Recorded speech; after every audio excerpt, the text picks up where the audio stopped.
You're listening to the Retro Hour podcast, and it is time to welcome on this week's very special guest. And today it's going to be really interesting to find out some stories from kind of the not only the Commodore years as well, but also what happened to the Amiga post-Commodore as well, because that's a really interesting history. So our guest today was actually Director of International Logistics and Materials Management, later Managing Director of Amiga Technologies under Escom, and the President of Amiga Technologies as well. So let's welcome on our guest this week, Petro Tyschtschenko. Welcome, Petro.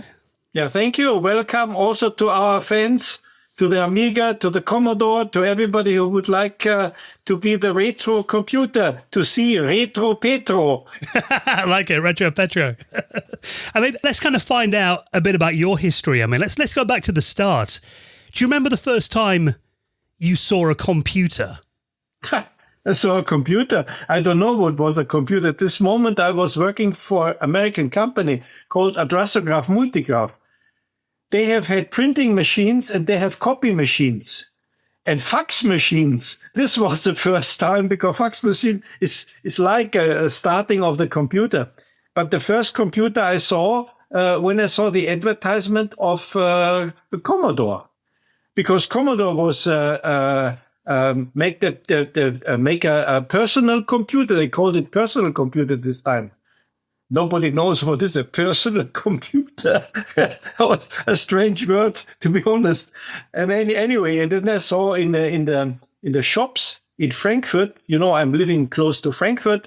There were shops there selling the PET. Yeah. The PET. This was the first computer. And I was so excited because I said, my goodness, I'm working for this printing company. And I don't know. And I would like to change it anyway. I worked there already 9 years. I would like to change. And I thought the computer company is the best for the future, because I would like to build up the future. This time I was a young guy, or let's say, I need to take care about my career. I saw an advertisement in the newspaper from Headhunter. And I thought, okay, then I will send him a CV. I sent him a CV, the headhunter. There was not announced Commodore. There was only announced famous computer company for the future, blah, blah, blah, looking for a guy who can talk a little bit English and check and make the logistic for this company. And I was working in a logistic by Adrasograph Multigraph already. And then, and I have luck. So the headhunter called me. We have an interview in a hotel. And I was really sure that that this is the right company for me, and he would like to hire me. He would like to send me a contract. But, yeah, nothing happens. He said, no, sorry, sir, we don't need, we are not agree. You're not the right client. So I'm sorry. I wish you for the future all the best. Punch. Right. So I have my job at Adrasograph Multigraph, and then come a guy from Siemens.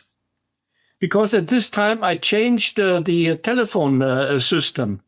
I make it a little bit modern, and you know, the technology is going on. And there was a sales guy, and we talked, and then we come a little bit close. We built up a relationship.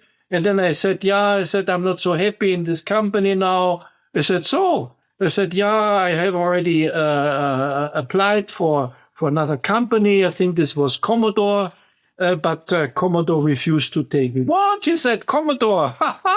The president of Commodore was working at Siemens. So the German president at this time. Right, yeah.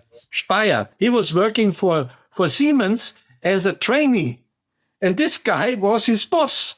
And Wow. He said, look, if you would like to start the Commodore, I will call Speyer. This was the name, Harald Speyer. I said, okay, then call me.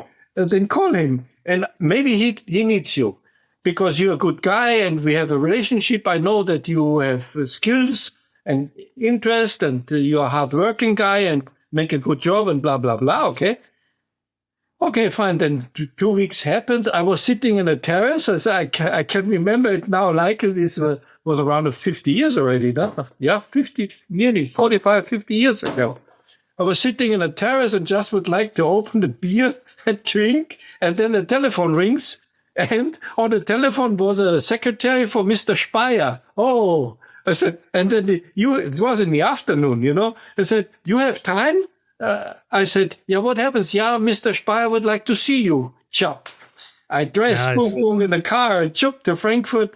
And then we have the interview. There was 5 people. They interviewed me, blah, blah, blah, blah, blah. And then I start 1st of September, 1982 at Commodore. Yeah, that's my story. So I was wondering what you were first like helping sell there. Was it the VIC-20?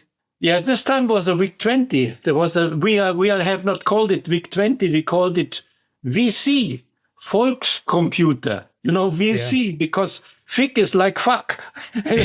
Nobody would like, because, you know, in Germany, nobody, they said, no, we take VC. VC means Volkscomputer. And we was very successful. And if you ask me, I'm a sales guy. I was not a sales guy. I was in the logistic, which was the most important thing, because we have not sold the computer. We allocated the computer to the customer. They sent us order 10,000 unit for whole Europe. I was distributing the C64, the VIC-20, the VC-20, so VC-20 in whole Europe. We have had 11 countries, Netherlands and Spain, Italy, and of course UK as well. UK was very strong at this time. They have very big stores where they sold the VC-20. They was very successful. And Germany also. And we allocated this. I allocated this. So I have had a very important job for this time. The dealer always said, oh, Petro, I need 10,000. I said, no, 10,000, not 2,000 for him, 5,000 for them, 3,000 for them. And then I met Mr. Schmitt also, the boss of Escom, because at this time, he was a dealer of Commodore, right? This is Manfred Schmitt we're talking about, who was Manfred Schmitt, later your boss. Which I worked in later on. But at this time, I think I make him a good at Christmas time. Was very short. The VIC-20, the VIC-20 was very, very short. And I allocated him and saved him that he's not going into bankruptcy. He told me this later on and said he will never forget it. That I saved him and I give him some computers. Did you also do a deal with C64 with Manfred as well? But the C64 is coming, and nobody of the dealer would like to have a C64. Everybody would like to have the VC-20. And then Jack Tramiel come. I never will forget. Jack Tramiel come to Frankfurt, and we have a meeting with him, and he jumped like a dog, like a tiger, I have to say, on the desk and said, look, gentlemen, sales is like a war, and you're a soldier, and you have to win. And I saw the inventory. Petro sent me the inventory. And what I saw, 36,000 C64 are on the store. C64. And you're only selling VC-20? You're crazy? Jump. And he shouted with all the salespeople. I was logistic, as I told you. But he shouted with the salespeople. Okay. And then we started to sell the C64. But it starts very, very close because everybody of the dealer would like to have the VC-20. So that's the start of the C64. But then it was C64 running like a hell, no? Yeah, became the biggest selling computer of all time, the C64. Yeah. And software and all these things, what we have done, a lot of things. I was purchasing also. I was responsible for the purchasing department. I was responsible for the administration, maintenance, contracts, insurance, and all the things, and also parking, parking place. Who get what parking place was really different problem. Politics, you know, who will get number one, who get number two with the car and all the car things are also under my control. And then logistic, of course, and the warehouse, right? And I was then 4 years responsible for the German company.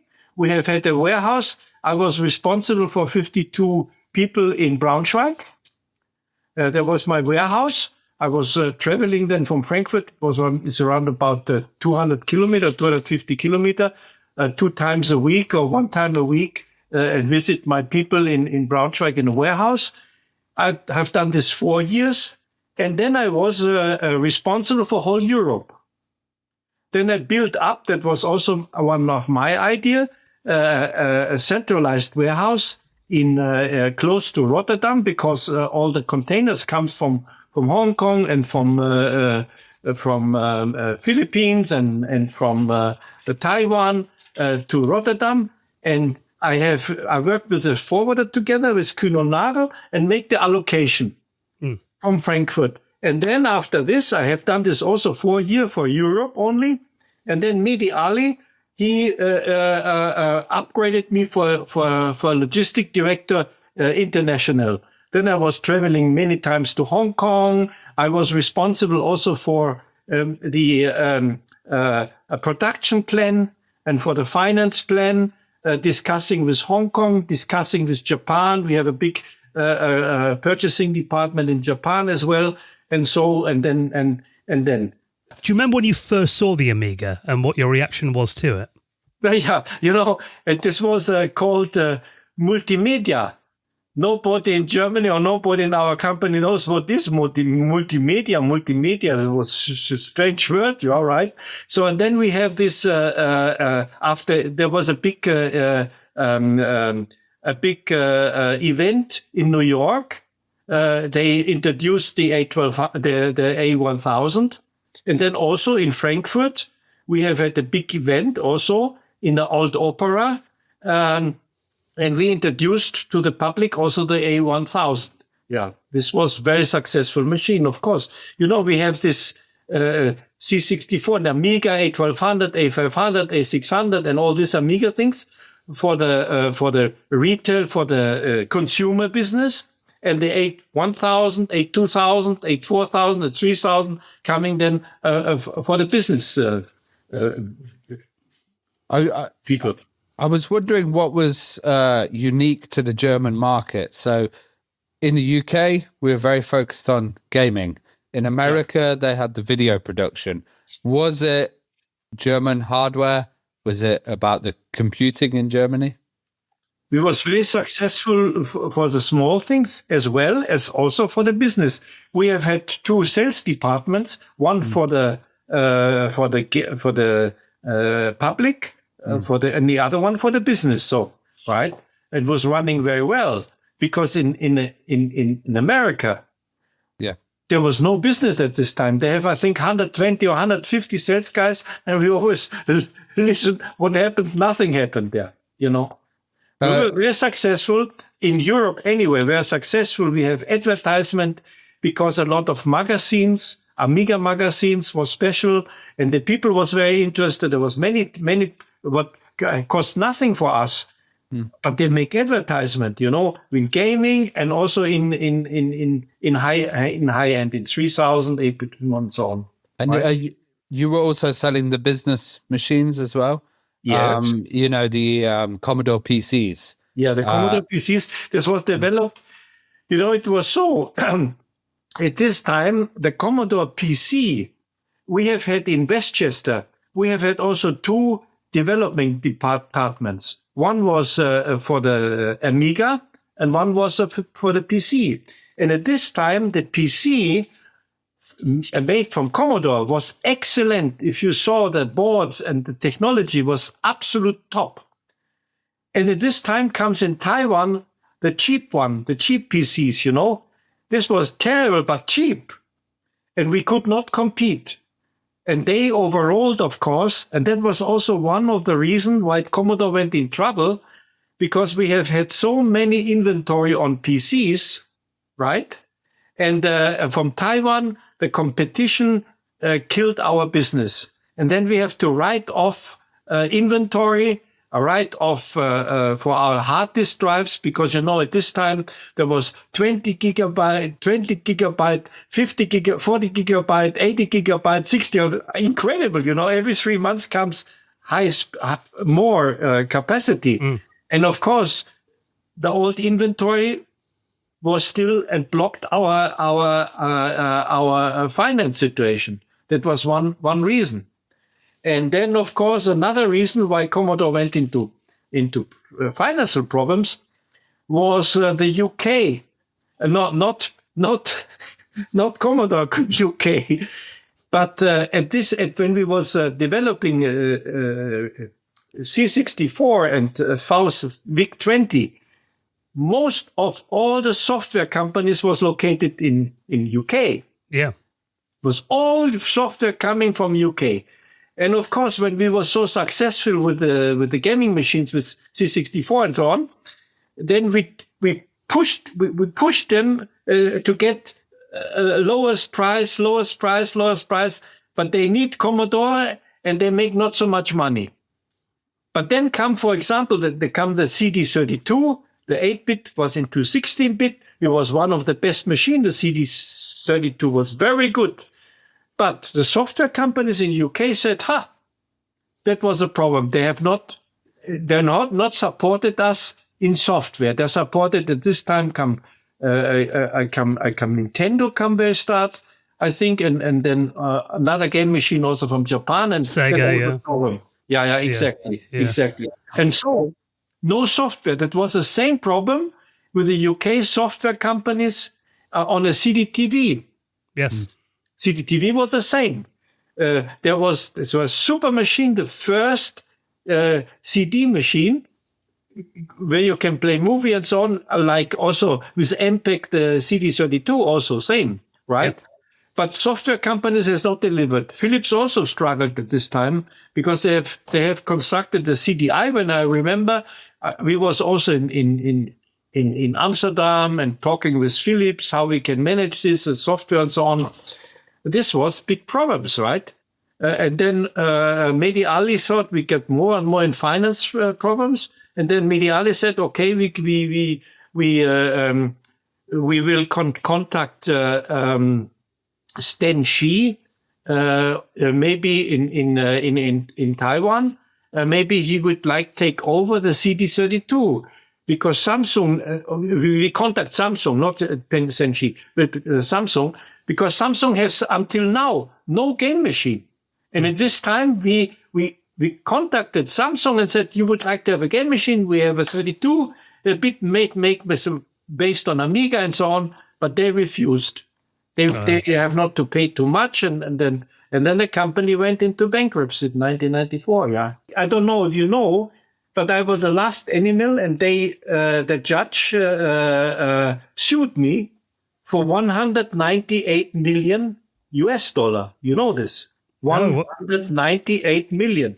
Personally, there was Mehdi Ali sued and other general managers because the liquidators, you know, we have 14 European companies in Europe, 14.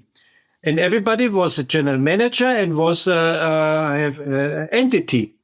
And they went bankruptcy, and then there was always a liquidator, Paris, France, and so on. And they would like to find the who is responsible, and then they take care about the all general managers and me as well. And they said, it's our fault that the company went bankruptcy and so many people lost money, shareholders and all the things. What is right? And so they sued us, and we have 14 years. I was fighting 14 years when other people relaxed on the beach side, in restaurants or whatever they've done on music, right? I was still fighting 14 years, I can tell you. Yeah. And we win then. They sued us on my thing was $198 million. Oh, wow. I was also sued from the court in Paris.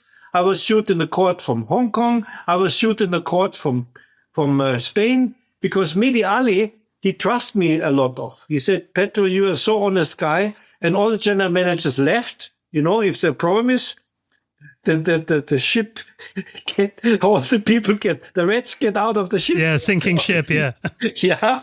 And then he announced me for as a managing director in Paris, in Hong Kong, and then I have to fight, of course, with all the liquidators now. So, but anyway, after 14 years, the court case was closed. and we have had insurance. This was Mehdi Ali have done insurance for all these general managers, about 50 million. And we spent around about 20 million on court cases, on lawyers, and so on. But of course, it was stress for me as well, no? With the buyout, it was it Escom and New Star Electronics as well, I think. And they did the buyout, and they had lots of, obviously, a previous relationship with Manfred Schmitt as well. Do you think that helped with the buyout as well, having this? They have no money. They're only talking. There was only talking. There was nothing against my friend David Pleasance. And there was also another guy from the finance, very nice guy. But they're only talking. They have no money. And there was a liquidator. I have a good relationship with this liquidator. And then there was many people they would like to buy Amiga and Commodore. But they only talking, and no money. If it comes to the point, no money. But then started Gateway, and then started Escom. And Escom put on a table in New York. I was there. I was flying together with Manfred Schmitt to the court to New York, at this time with the Concorde. Never forget, very excited. And we had the court case. And Manfred Schmitt said, okay, 10 million. He put it on the table. There was also Dell, Dell was also very excited to buy it.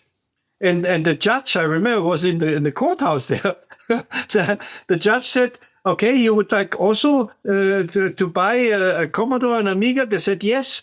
So what you would like to pay? Then Dell said, yeah, I would like to pay 19 million. Oh.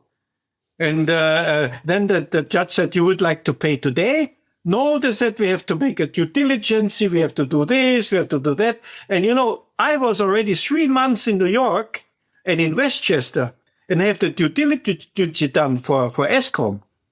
Talked with all the engineers, talked what happened there and so on. And then the judge said, okay, no, 10 million, the deal is done. So when Escom purchased Amiga, there was a lot of technology still there.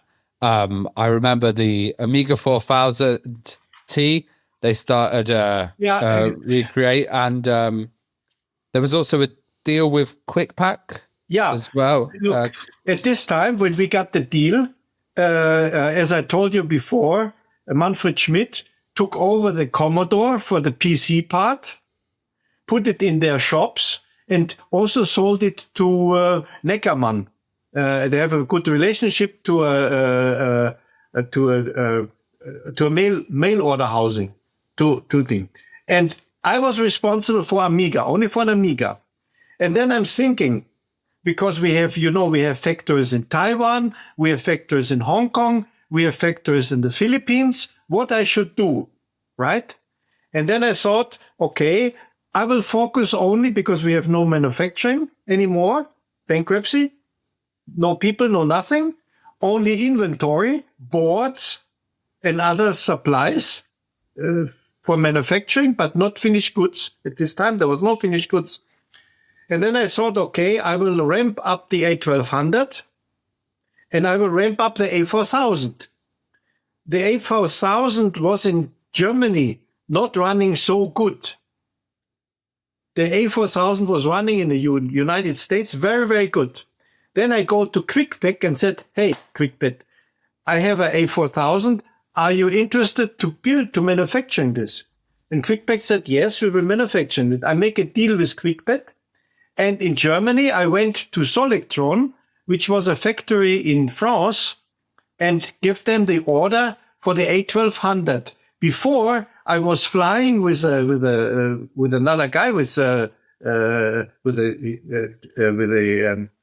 lawyer to the Philippines, because there was 3 banks which locked the inventory because Commodore Philippines owns them money. And then we negotiated with them. We said, okay, we will take over the inventory with the 3 banks. And they said, yeah, they would like to have 1.5 million. We said, oh, no. Then we negotiated down to 500,000. And then I said, okay, fine. We made the agreement with the three banks, the lawyer together with me in the Philippines. And I remember there come the three banks on Sunday. It was on Sunday with 3 keys because the warehouse where all this inventory was locked was only to open with the 3 keys from the bank. They opened the warehouse, and then we looked, A4000 boards, masses, boards. And then we looked, we have A1200 parts. Okay. And then I negotiated with Selecron. No, I have to tell you so. There were some people who were working before at Commodore plant in the Philippines. I hired them, right? Under Escom. I hired them. And then they make an inventory. How many screws, how many boards, how many this, they make a bill of material for the A1200 and for the A4000. And this bill of material, where they said how many units of this bill material is available, I gave to Selecron and I gave to Quickpack. And then Quickpack ordered what they need in addition, right? Selecron also ordered what they need for the production. And then Selecron started the A1200 game pack production. So let me just explain to some listeners that might not know about the history of Amiga and Escom. After the Amiga range totally finished, there was still all of these factories and inventory. And this is what Petro is talking about, how he reactivated the factories, got the machines out and did a deal with an American kind of video company, Quickpack, to produce these video systems. Yes. Right. And one thing I find interesting is obviously, Escom have bought the Amiga now. Escom, a huge German PC company at the time, used the Commodore branding on their PC range, I remember. Yes, right. As you mentioned, Amiga became a separate company under Escom that you were running. Right direction, yeah. Yeah, so I'm interested. I know at the end of Commodore, we've had like Dave Haney on the podcast before, and he mentioned that, Commodore were working on some next generation hardware like the AAA chipset. And this was Escom was a sales company. There was not a manufacturing company. They was not interested. Of course, we have some, I built up the company, and there was also some people because I'm not from the technical side. I was from the sales side. I took over the sales, and I know all my dealers. I make dealer conferences and so, because we have at Escom, I have every month nearly 1 million euro revenue every month with Amiga, only with Amiga, right? And I could survive. But Escom went into bankruptcy with the PC side, with Pentium and all the things. They have also, they have only assembling plant. Escom have an assembling plant. They assembled around about 20,000 PCs every month. 20,000. And there was a big, competition, which was Vobis. And Vobis and Escom, they fight it, right? And then Vobis survived and Escom went bankruptcy. And Amiga was still surviving. Was there no plans to do the AAA or the Ombre chipset? Sam, was it? They were not interested. Okay. Because, this was sales and engineer. They took only the sales parts and make it easy, the business, to simplify the things. We were not such a big company where we can pay the engineers and developing new AAA, triple, and all the things, good ideas. But this was not the principle of Escom. Escom was sales, and I was starting assembling. This was also new, and Escom was also assembling. Escom was assembling the PCs, and I was assembling in Selecron the A1200 game pack. So, and there was and then we said, okay, fine, this get old and old and old and older, the technology. We need to think about how we can survive. And in Amiga is everything tailor-made.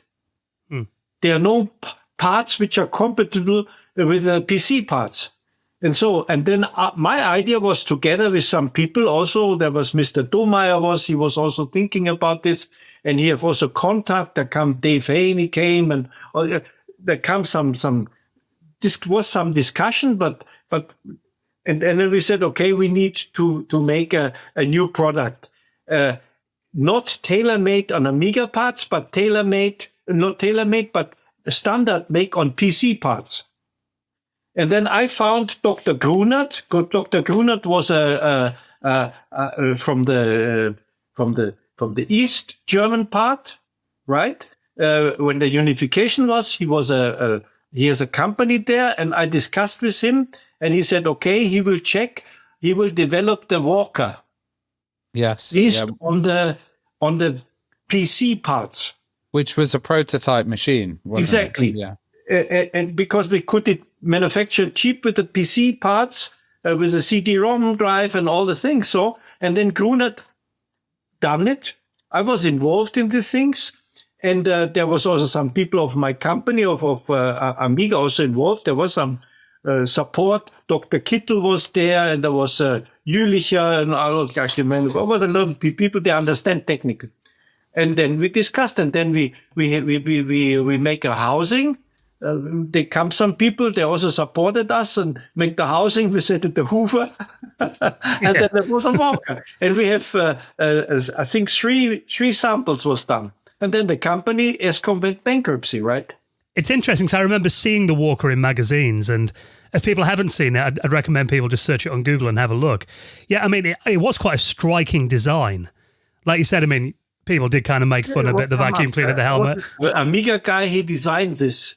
And then, of course, we took it. I was not so happy that we called it Walker. I would like to make it faster with the Sprinter. I would like, but anyway, Walker. Okay, good. But then Escom went into bankruptcy, and then nothing was anymore, right? Then I was looking. Everybody left the company. This is normal. Only the stupid guy like me keep the company warm, and looking at the investor. Escom, what should I do? And then I said, okay, I called Apple, I called Motorola, I called a lot of companies and said, you would like to buy, because, the luck was following. The liquidator of Escom was the same liquidator as the liquidator from Commodore. Oh, wow. A year earlier. I was general manager or president of Amiga. And there was a meeting I never forget. There was all the general managers from Escom, because Escom has also a lot of general managers. And me as Amiga general manager was there.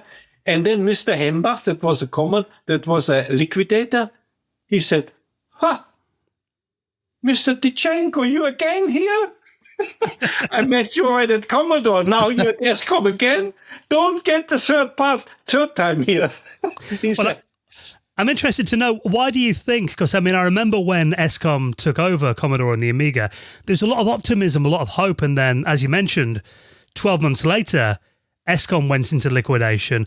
Why do you think that happened then, from your perspective? What kind of happened? What went wrong? Escom was a PC assembler, and he bought chips from Intel inside.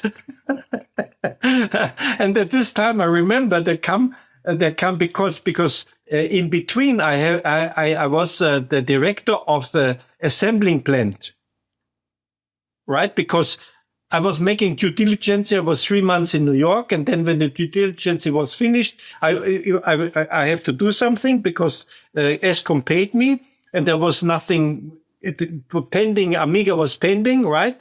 This was my project.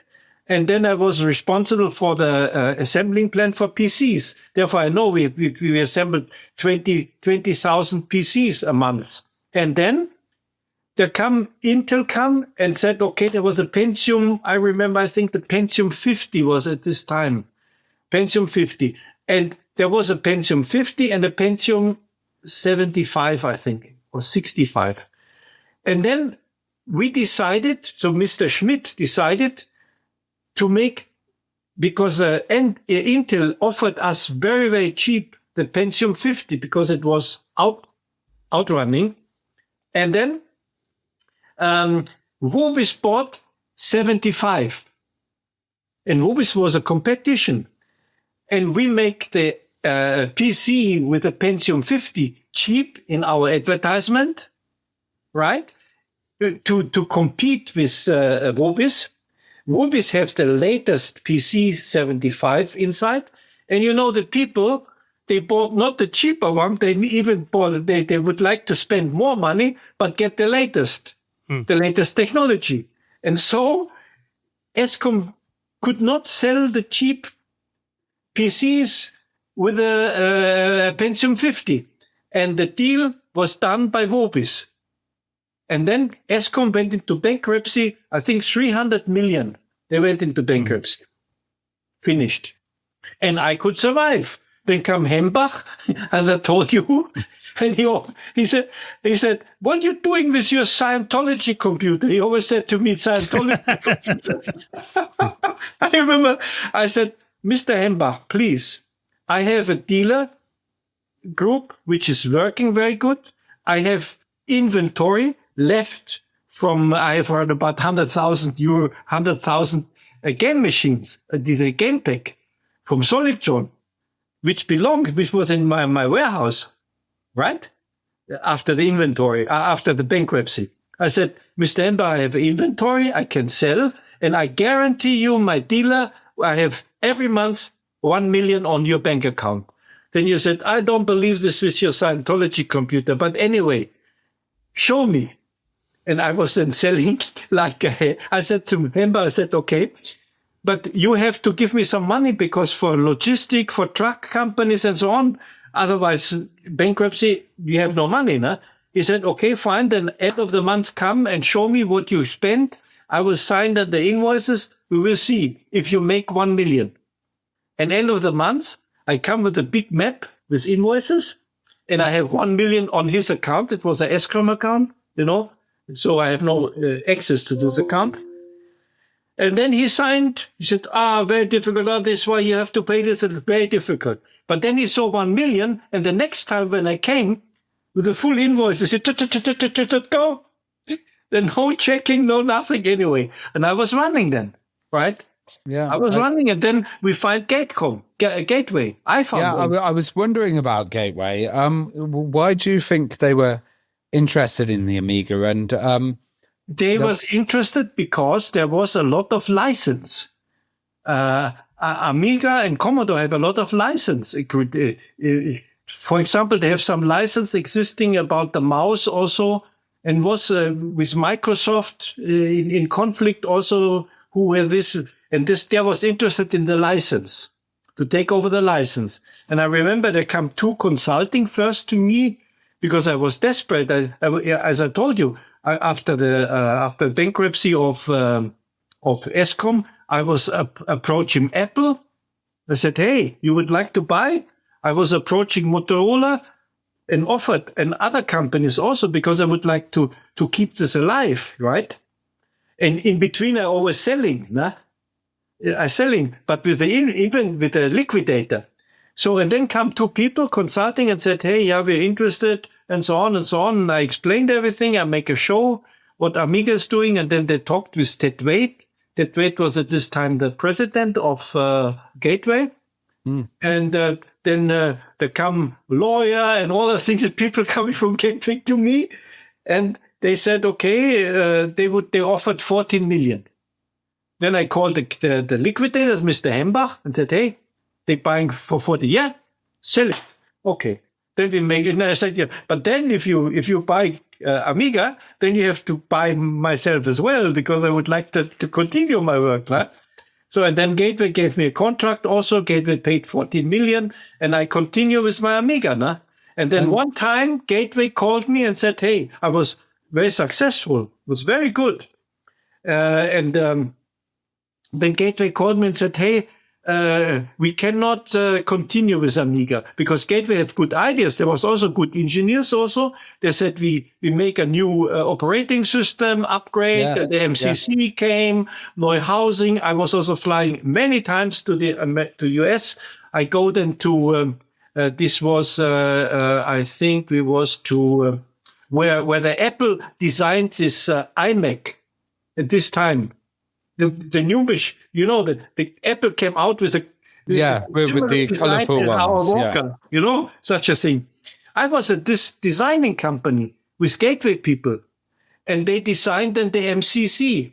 Yes. So let me explain what the MCC was. So when Gateway kind of came in, they wanted to do a future path for the Amiga, and they created, it was called a multi-convergence computer. And it was a prototype, and a lot of people were excited about it. It was very based around the operating environment and kind of using different devices with the Amiga brand and kind of modernizing it. And also at the time, there was a push for PowerPC in the Amiga. So it was all about trying to upgrade the Amiga. Right. How did you find that time? Was there a lot of excitement around the machine? Gateway also was talking.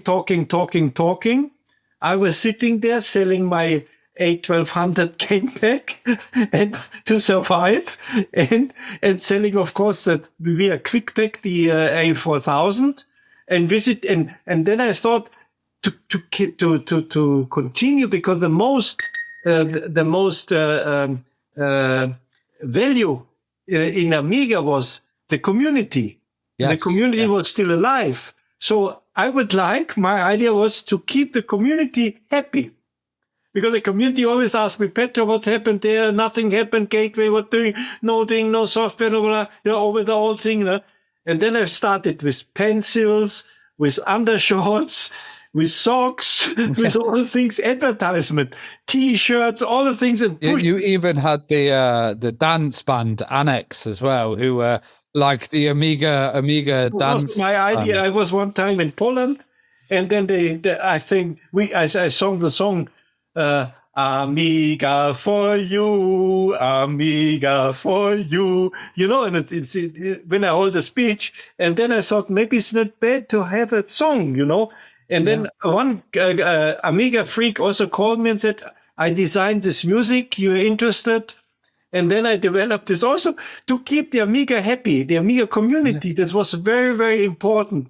And I'm always waiting for Gateway. They bring a new product, they bring a new housing, they bring this.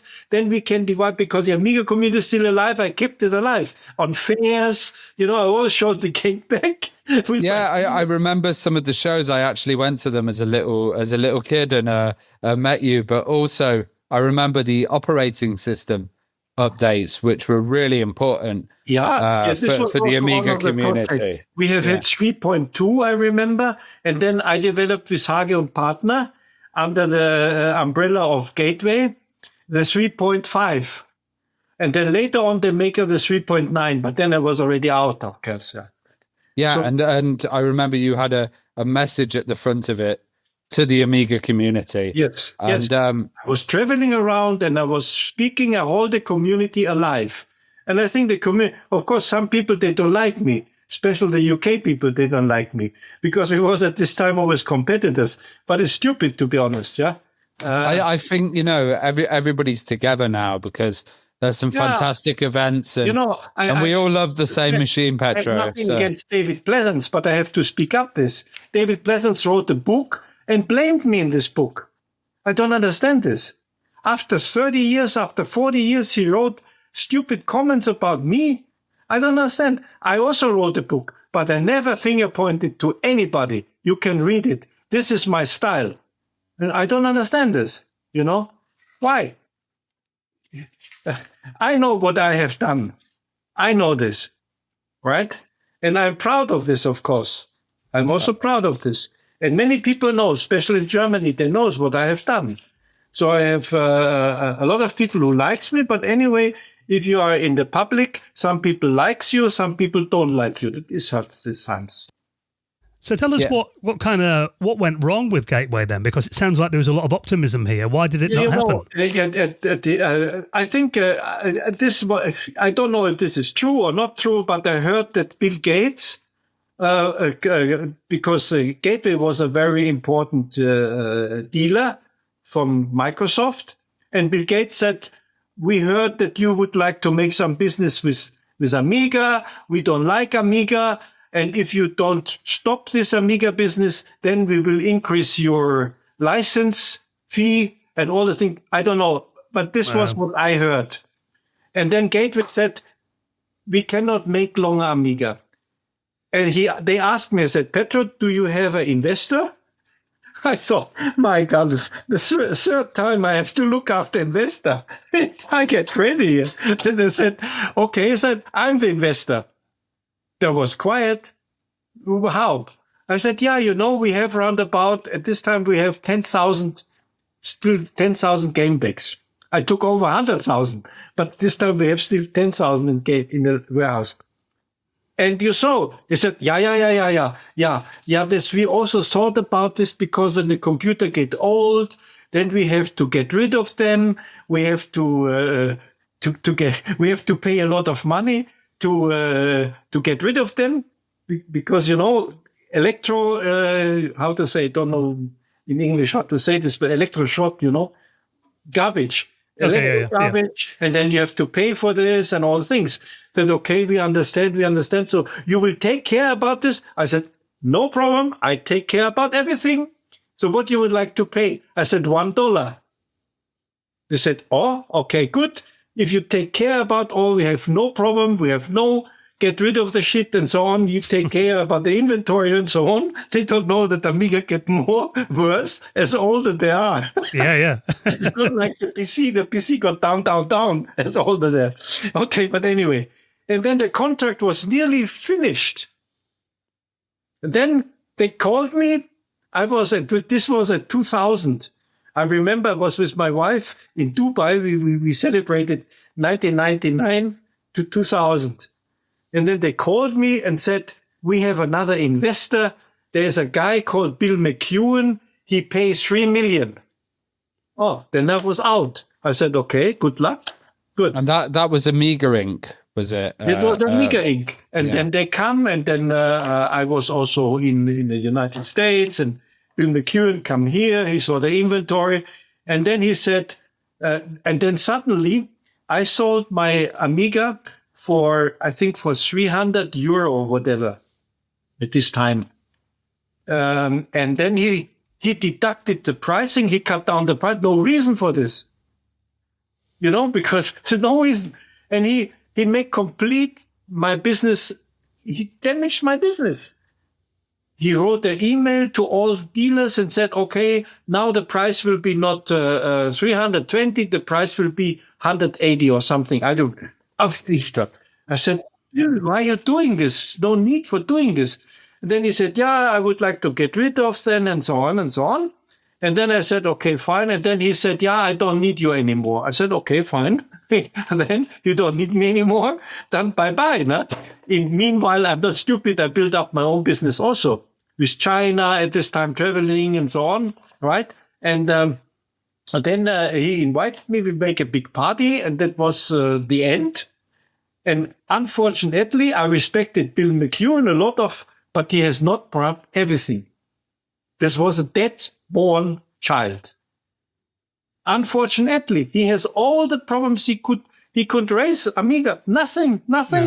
I was so sorry. I said, I cannot believe. And then after 5 years or something, then I was out, I was angry, of course, a little bit, or not angry, but disappointed that I have put so much energy in to keep Amiga alive, and now this guy come and destroyed everything. And it was good if something come out, but there's nothing come out, no result, only talking. I was not talking too much. My motto my style was always do it, not talking, do it. But then, after 5 years, I think it was 2006 or 2007, then my dealer, Bill McEwen said I have to liquidate the inventory. So I sold, as I told you before, all the inventory to my dealer to India. Yeah. Was round about, 10,000 units were left, right? 10,000 units. And he paid $35. And after 5 years, he offered me, because he had around 1,000 he have still in stock. And then I bought this. It was not 1,000, it was 960. I never forget. I bought it for 110 euro. And sold it then for 150. So I have not made any profit, but everybody was happy and the machine was okay. And then the community, they they started also to like me again. Okay. And then 2014 came a guy to my house and said, "Hey, Petro, I'm a club member of the Worms here, something, and I would like that you write a book." I said, "You crazy? I don't write a book. I have no time for this. Why should I? Yeah, that is memories and so on, and you have a lot of experience on this, and the community will happy to know what happens, all the things with Gateway, with Escom. No, you are a time teller, or let's say historian. Historian. Yeah, I'm sorry. Yeah. And then he talk, and said, "That's okay." And then he came with a microphone, and then I talked to him in 2014, and then always he wrote, and then come back, and I correct this, and then we takes two years to make the book, and I make the book. And still selling the book to museums. There are a lot of retro museums. Unfortunately, only in German. It's only in German. It's not in English. I would interested, if somebody's interested, there'll come an Italian guy from the Rome Museum. He said, okay, he would like to get a license to translate this in Italy. But this is so difficult for me. And I still have now, the museums are buying this. We have retro museum in Kaiserslautern, then we have a retro museum in Oldenburg, then we have in Frankfurt. I was last Saturday with my son. I was also with my son and with my grandson. We visit this fair, and I saw there some books and some posters. I still have posters already. Keep the momentum going on Back to the Future. Nice. And so, not to make money, but to have some fun also, right? To cover the cost or whatever, traveling costs, so, because I get no money for this. And I'm in pension, so I'm not a rich guy, Okay, I have a house and family is okay, and I have 2 kids. Everything is fine, is settled. But anyway, you get not too much pension. I'm 82, Looking good for 82, though, Petro. Thank you very much. Well, it's been great to talk to you and hear some of your memories. And you are going to be at several events over the summer and the rest of this year as well. Like we said at the start, the big one, Amiga 40, the 40th anniversary of the Amiga, that's going to be happening in Germany. I have to tell you one thing. Yeah. I make also in eBay, I make some, I have so many things. Which my kids, they're not interested in this. They said, okay. So I put this in eBay, and people are interested and bought it. Oh, right? Nice. And there was one guy, he spent around about 5,000-6,000 euro. And then he entered and said, "Petro, I would like to be your coach." I said, okay, fine. And now he spent around about, I was many times with him. We go, for example, 10th of December, we organized in Braunschweig was a museum. The old Commodore plant is now a museum. Yeah. There was a plant, and then Streif took it and built up a museum. And Streif called me in November last year and said, "Petro, are you interested to take over this museum?" Oh, I said, because I need some space. I cannot. I expand my company. My son would have some different. He's also 75 old, and his son is 45. He would like to expand the company and need the space.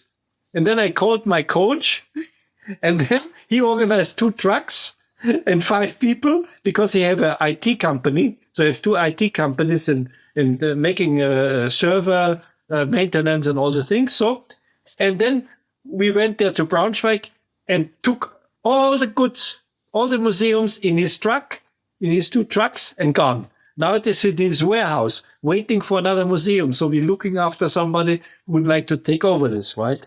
So, right. But this guy, he spent he spent around about 200,000 minimum euro on old machines. He have everything. Even typewriting machines from Jack Tramiel at this time also. He have incredible what he have. Yeah. Well, Petro, it's you've been incredibly generous with your time, and it's been amazing to hear your story. And thank you for coming on. We look forward to seeing you in Germany at the Amiga 40. So thanks again for coming on. Yes, I will be there. I think I have to hold a speech there. Markus Tillmann, he called me already. So, and my coach will also come, and he will show a lot of old computers. Excellent. Well, I've got my ticket, so I'm looking forward to seeing you, Petro. We see you soon. Thank you very much for taking care about me today, the old guy. And many greetings who are seeing this to my Amiga friends, to my Commodore friends.